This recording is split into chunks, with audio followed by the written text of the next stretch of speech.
Welcome, one and all, to another episode of the WITNESS TITANIC Podcast. My name is James Penca. I'm your chairman. I don't know if this is episode 42 or 43. I record these out of order, and I never fully understand when I'm doing them.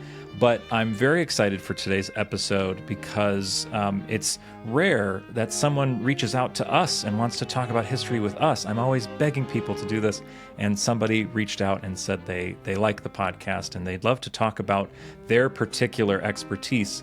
And this is the perfect expertise to talk about because I've said this before, and we're usually talking about immigrants in this case, but it is so important if we are going to understand the Titanic story. It's so important to fully understand Titanic. We need to understand the people that she was built for. We need to meet them as who they really were. So that includes immigrants, that includes wealthy folks, and poor folks, that includes second class, which always gets overlooked. But one massive group of people that Titanic was built for was women.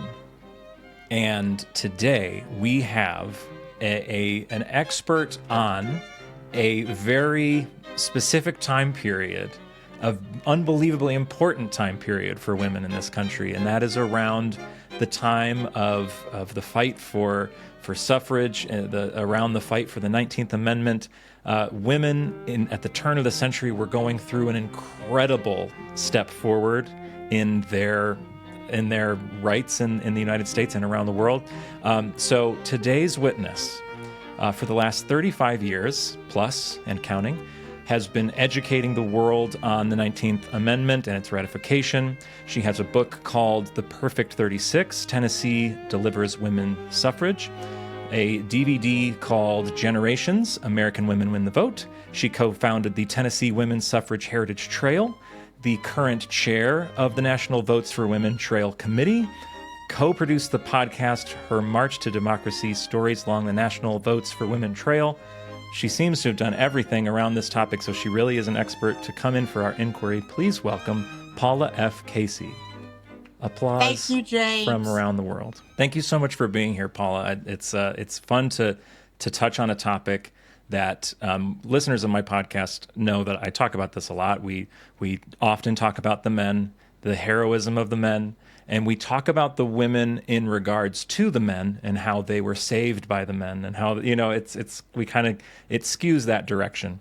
And I feel like history is often told by men. And so, of course, we're going to kind of tell the stories of the people that we relate to the most. So it's so important for women to be telling stories, for women to be telling other women's stories. And so I'm so glad that you're here to do that with us. And so my first thing I want to ask you, how did this become your passion in life? Because you're not a Titanic person like we would usually have on the podcast. So what is it about your life that led you to be sort of an expert on this specific topic? I grew up in Nashville, Tennessee. I went to the University of Tennessee in Knoxville, graduated. I was there when the late, great Pat Head was hired to coach the Lady Vols, later became Pat Summitt. So I was always interested in women in history. And I actually had a women's studies minor that didn't count in the early 70s. So I graduated in 75. And I went into the newspaper business. And about 10 years of my life were in journalism.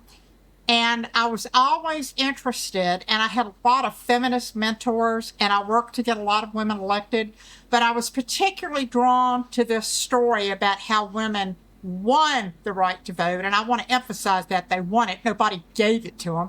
And when I was in high school, there was usually this throwaway line that American women were given the right to vote in 1920 as though it were bestowed by some benevolent entity. No, they fought, struggled, persevered, persisted for 72 years, from 1848 to 1920, when my home state of Tennessee was the last state that could possibly ratify.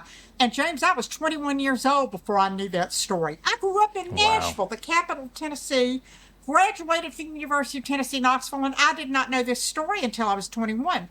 So all my years in the newspaper business, I was a reporter and an editor, met a lot of great people, got to cover a lot of great stories, and I met a lot of interesting people, librarians and archivists and historians, professors. And so my friend, the late, great Carolyn Yellen, was the one who wrote the second longest article ever published in American Heritage magazine in December 1978. Second longest at that time. And she told me that she wanted to do a book. And so I thought, well, I'm a graduate of the University of Tennessee and UT has a press, so I think I can help her get this book published. So I contacted UT Press, and this was in the 90s.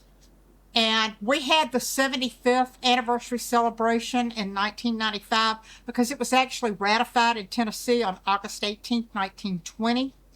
And so UT Press said to me, oh, we've already done a book on women's suffrage. And I was just really flustered. And I said, oh, okay, thank you. Well, then later it hit me and I should have said, gee, nobody ever says that about the Civil War. Yeah, that's right.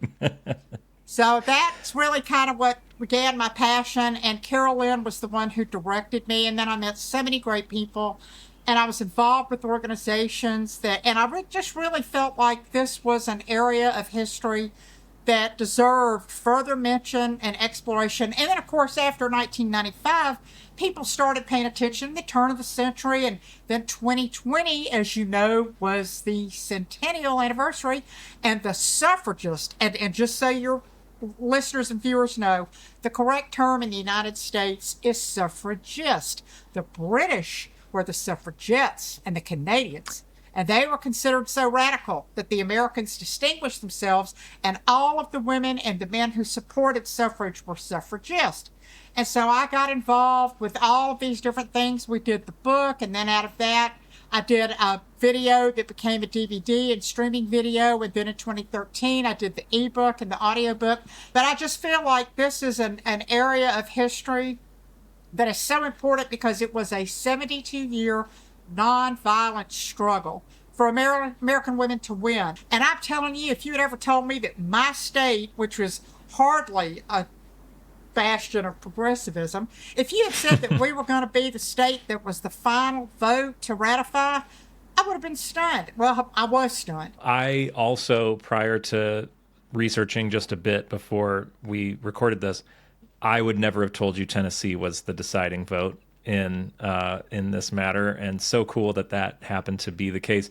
Because if they decided not to, they were the last chance. So if they said no, we wouldn't have it wouldn't have been ratified, and who knows when it would have come back around to give it another shot. And even if it was a few years later, if we didn't ratify, if women didn't have the right to vote until 1940 or something, around the war, that would make sense, right? Right. That's a lot of years where women don't have a say in something. What a different country we would be in, maybe 20 years behind schedule. And we're already a little behind schedule, I think, in both of our opinions on some of these things. So thank God it happened, and thank God for Tennessee on that. So that's pretty wonderful. So what's great about having you on is not that you can tell me all the measurements of Titanic, but we can talk about these people that Titanic was built for, these women who were going through such an incredible time in the life of this country.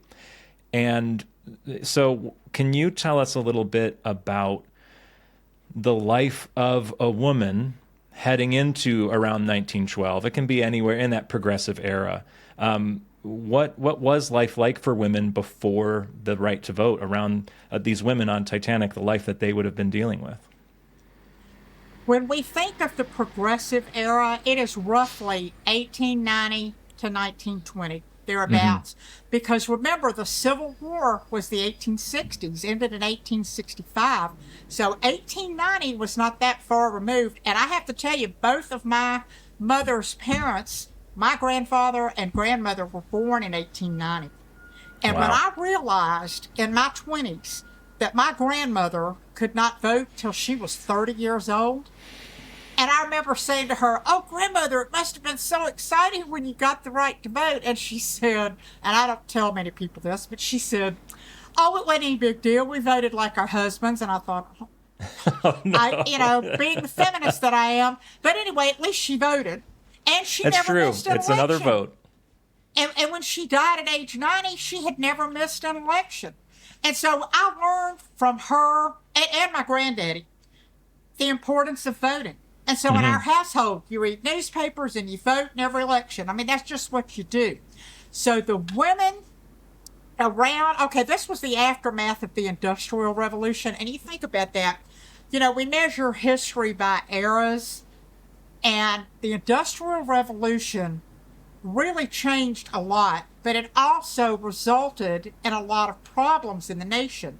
And these people who were interested in social and political reform became the progressives because they wanted to tackle a lot of these issues. Here's something interesting, James, and I learned this a long time ago. Whenever you see individuals who are identified with a particular topic, a particular revolution or something, like, for example, Margaret Sanger with birth control and Mother Jones, who was an Irish immigrant who fought for labor rights, they didn't support suffrage. And I found that so interesting because you would think that all of these women who were leading movements would have wanted suffrage, but they didn't consider it important. Yeah, they thought it'd be nice to have the vote, but they were focused on the down and dirty work, getting in the trenches, trying to clean up the water. So Carrie Chapman Catt, who was a protege of Susan B. Anthony, was the one who really fought to make sure that it was top of mind awareness, that everybody was involved with this movement. And this is where the suffragists really had an opportunity to make inroads. And Carrie Chapman Catt was brilliant. She was absolutely brilliant. Alice Paul was also brilliant. They didn't like each other, but you know what? They had the same goal. They kept their eyes on the prize. They wanted to enshrine the right to vote in the Constitution. Because the argument that another faction of the suffrage movement had was they'd fight for state ratification, the state granting these rights. But the problem with that is what the states grant, the states can take away. And so that's why there was the push to enshrine it in the Constitution. And Carrie Chapman Catt was the one who called on Woodrow Wilson.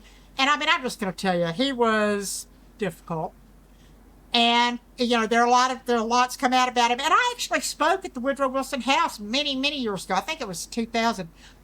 Great people, great house. But I'm telling you walk through there, you'd think he single-handedly did it. He had to be brought around, but he got religion and he got with it. So we're grateful that old Woodrow did see the light, but his second wife was anti-suffrage. This is fascinating. You look at these educated women and you would think, oh, well, yeah, of course they'd want to have the right to vote. Of course they'd want to have a say in their government. Yep, not all of them.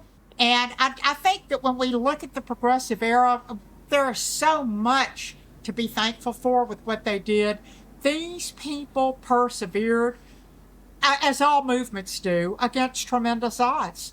They really had to win the hearts and minds, and they had to fight for everything to try to make sure that this country survived the ending of the Industrial Revolution. And, we are constantly looking at change in our society, but the one thing the suffragists wanted to do was make sure that women would be participants in democracy.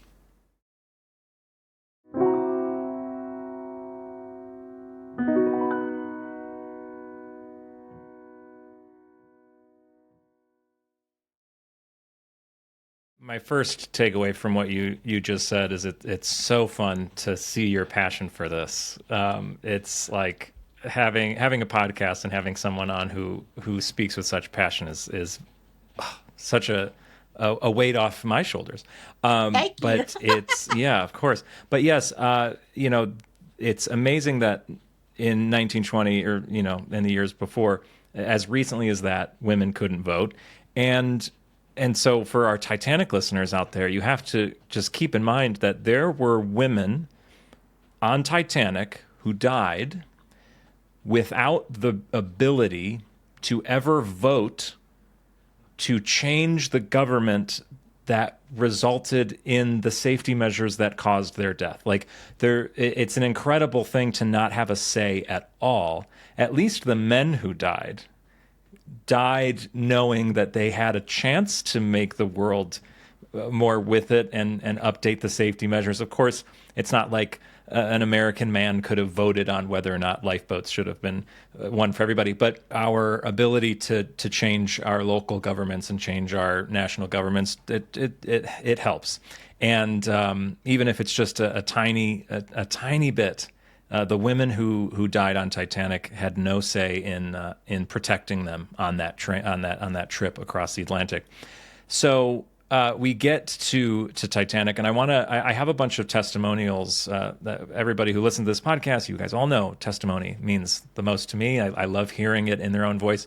And I have a few things I want to read you in this sort of vein of what women were up against in 1912. And these are two quotes from a Titanic passenger, first-class passenger, Francis Millet, or Millet, perhaps. He was a painter, and he had these two incredible quotes about women on Titanic.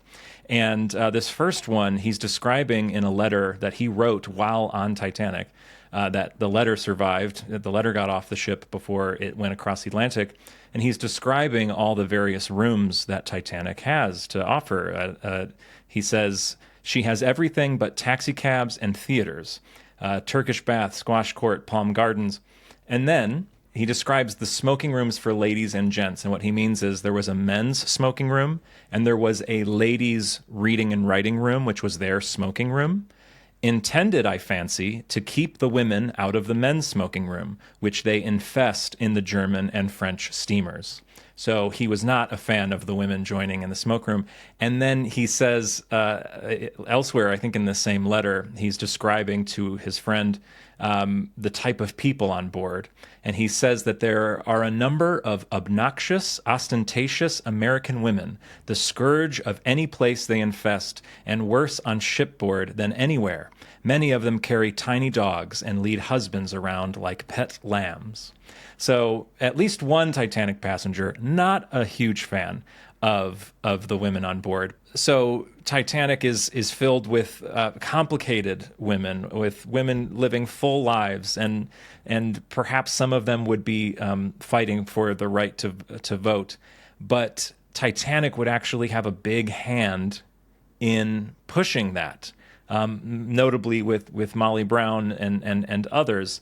Anything you'd like to share in regards to Titanic and what it may have done for the cause? Actually, I am so glad you brought that up about Molly Brown. She is an interesting person, complicated, interesting, just a fascinating woman. She was born in Hannibal, Missouri. She grew up with humble beginnings, and she and her brother ended up going to Colorado. And they were in Leadville, Colorado, I think, and he was a miner. And she worked in a mercantile store. And then she married this guy, James Joseph Brown. When her husband went from being a day miner to the superintendent, following the 1803 repeal of the Sherman Silver Purchase Act, he devised a method of reaching gold at the bottom of this particular mine. I think it's the Little Johnny mine. And suddenly they came into great wealth and they moved to Denver. And she became active in the women's clubs. And James, this is really important because this is another part of the progressive era. The proliferation of women's clubs, which became the General Federation of Women's Clubs, and they're still around today. They have a phenomenal history. My mother was involved in the 70s in Nashville. And what she did was help work with all these women's clubs to get a juvenile court. I mean, the whole thing about the court system and protecting women and children, because the laws were not necessarily advantageous. And so Molly Brown worked to get that. And because she and her husband had great wealth, they traveled extensively.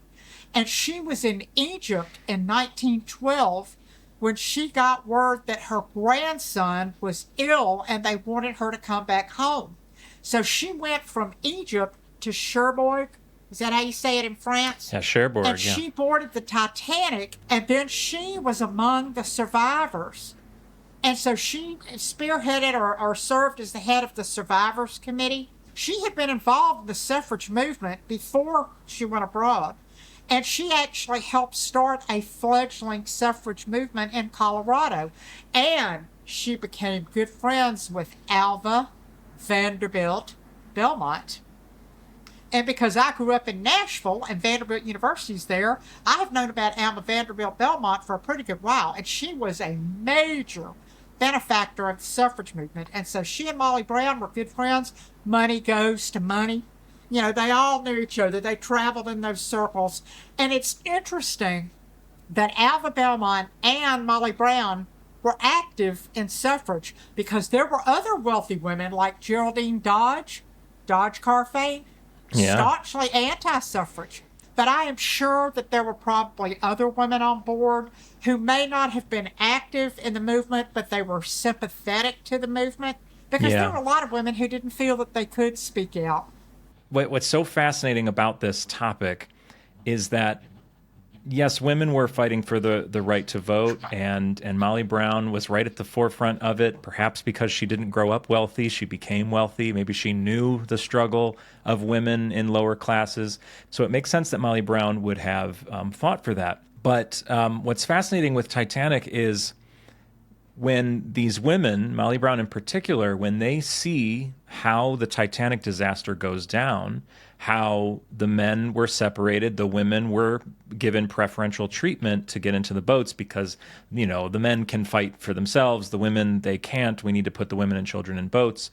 It was actually that event that made Molly Brown, and I'm sure other women, think that's not right either. We should have equality everywhere. And so Molly Brown actually uses Titanic to fight for women's suffrage in a very reverse kind of way.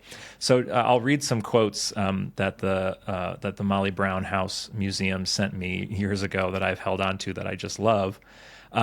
She said, "Women demand equal rights on land. Why not on sea?" She said, "The navigation laws should be revised extensively. The women should take the initiative and petition Congress to use its power in this direction. The women of Colorado should lead the movement and ask their sex the world over to join hands with them."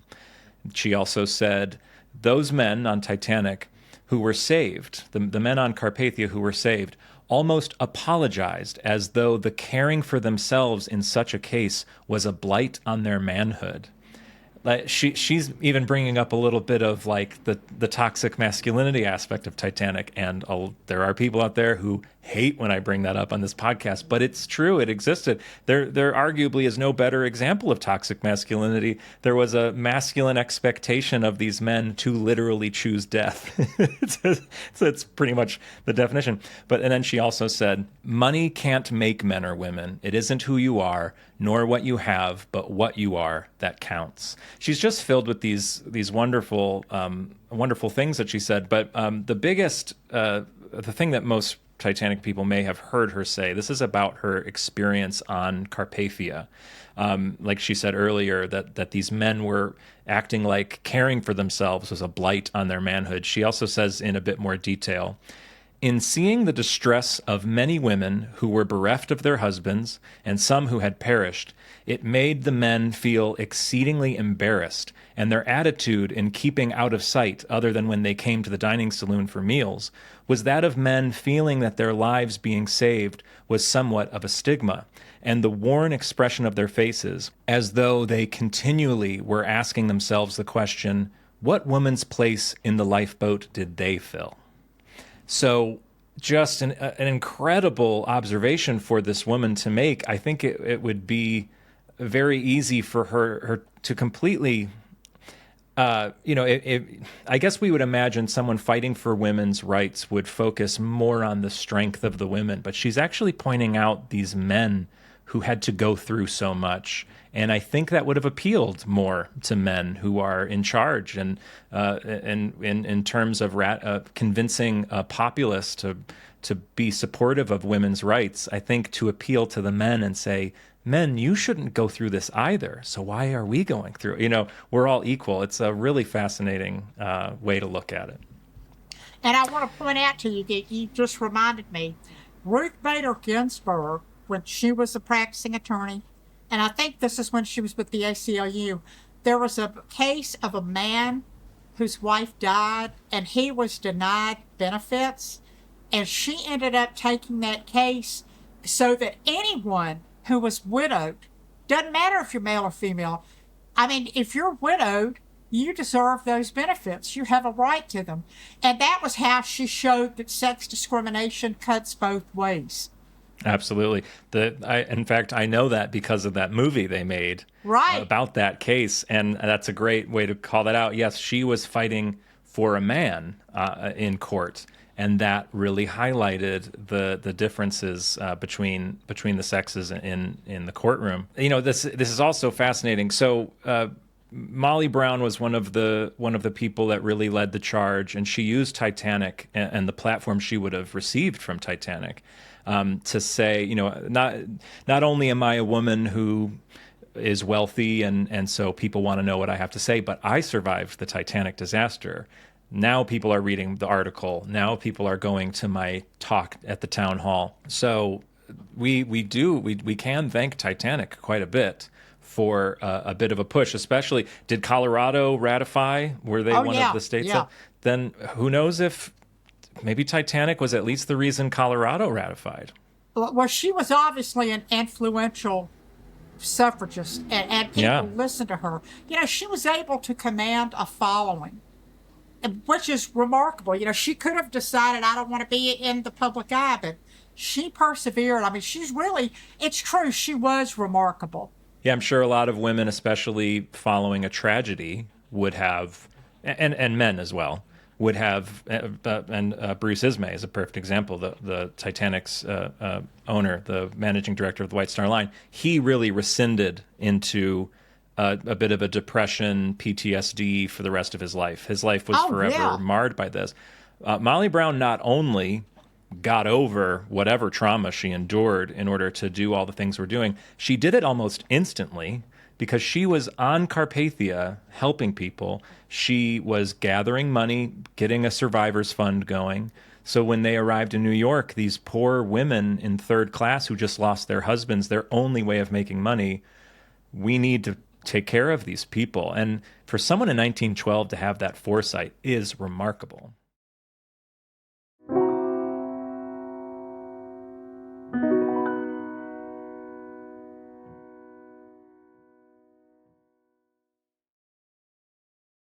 So my last quote that I saved here, I save all of my favorite testimonials in a little document, and I went through and I found all the ones that pertained to the subject matter, and this is the best one by far. This is from Sylvia Caldwell. She was a survivor, of course. This quote is so perfect about what she saw from her fellow women that night. She says, "I have never seen such self-possessed women.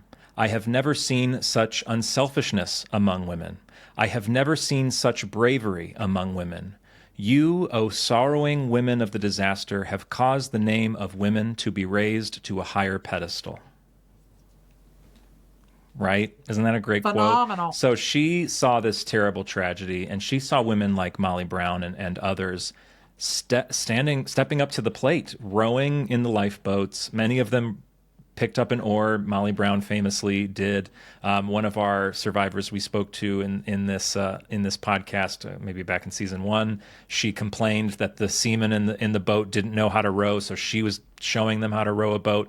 There's a great story of an Australian survivor who grew up rowing boats in Australia, and so she took an oar and saved people. Like, these women really stepped up to the plate immediately before the ship was even gone, and then moving forward, caring for each other on the Carpathia, looking out for each other when they arrived in New York, starting a survivors fund. I mean, the women of Titanic, it's really something what they went through and then what they rose to the occasion to accomplish.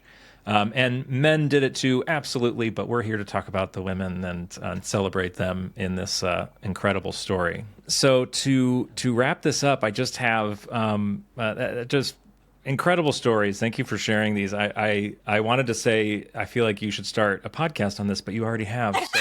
So people should go listen to your podcast that you got going, which I wrote down here so I could say it. And James, can I show my book? Oh, please do. Okay, this cover. Yeah, let's actually turn this into a plug situation. So yeah, tell people what they should go pick up and if you read. want to get a copy of our book, it's The Perfect 36, theperfect36.com, and you can order it from me. And I just want people to know that this book covers from the Revolutionary War up to ratification in Tennessee in 1920. And this is downtown Memphis, Main Street, 1916. The Great Monster Suffrage Parade, and Carrie Chapman Catt came to Memphis, and people just thought she was terrific. But see, she knew that she had to go across these states and make people understand why this was important. So she was going to all of these civic organizations, and everything that she did, she really understood grassroots politics. She was absolutely brilliant. And so I'm just very pleased that I've got good connections with the Carrie Chapman House in Iowa, Carrie Chapman Catt. And so, people can appreciate this history. But I'm really proud of our book because we had a lot of material in here that nobody else had because of Carolyn Yellen's research. And then I did the book, the ebook, the audiobook, and the DVD. And I want people to look at the National Votes for Women Trail because we have close to 2,500 sites and markers and monuments on the trail. And we really encourage heritage tourism. Fantastic. I hope people will go out and find these things and learn more about how women won the right to vote. We're not given it. They won it. And then, so just to wrap this up on a lighter, positive note, I'd love to ask two questions. One is, what has your Titanic experience been? Did you grow up hearing the story of Titanic? Did you read the book in school like a lot of people did? Did you see the movies when they came out? What has your experience with Titanic been? Not very much. It's been pretty sparse. I was trying to think if I ever heard anybody speak on it. I didn't see the movie. I've seen the books, but now, because of you, I'm encouraged to want to read more about it, and also because of Molly Brown. And what you were saying about the rescue and all, I mean, those people were genuine heroes. I mean, I don't think we can begin to fathom what they went through. Absolutely. And then there's a great quote. I had it here, but I think I got rid of it before. I wish I still had it. There's a great quote of a woman pointing out that, there were a lot of women who were in the arms of their husband as Titanic sank. Some of them chose to stay with their husband, and some of them, with their children, boarded a lifeboat to live their life alone for the rest of their lives. And this survivor wrote that she had such respect for the women who chose to survive, because how much easier it would have been to just go down with the ship with their husband than to face a life alone in 1912. They don't have the right to vote. A life alone with a child in a country they've never been to, and for these third-class passengers, as example. So these women, they endured a tragedy, they stepped up to the plate, and then they had many of them had a lifetime of struggle ahead. So we can't say enough about them. At the end of the day, women, men survived, of course, but a man arriving on the shores of New York after the Titanic disaster had a way better chance at finding, life, liberty, pursuit of happiness, and such. So our applause to the women of Titanic. And then my last question for you, I like to ask people this just as a palate cleanser. It's usually about something other than Titanic, but in your case, what is one other thing that you are super passionate about that isn't ratification, isn't Tennessee women's history? Is there another topic that you just what do you do on a day off when you're doing something you love? Okay, well, there are two things that I'm also very interested in. Lady Vols basketball, because I was up there at the University of Tennessee when Pat was hired.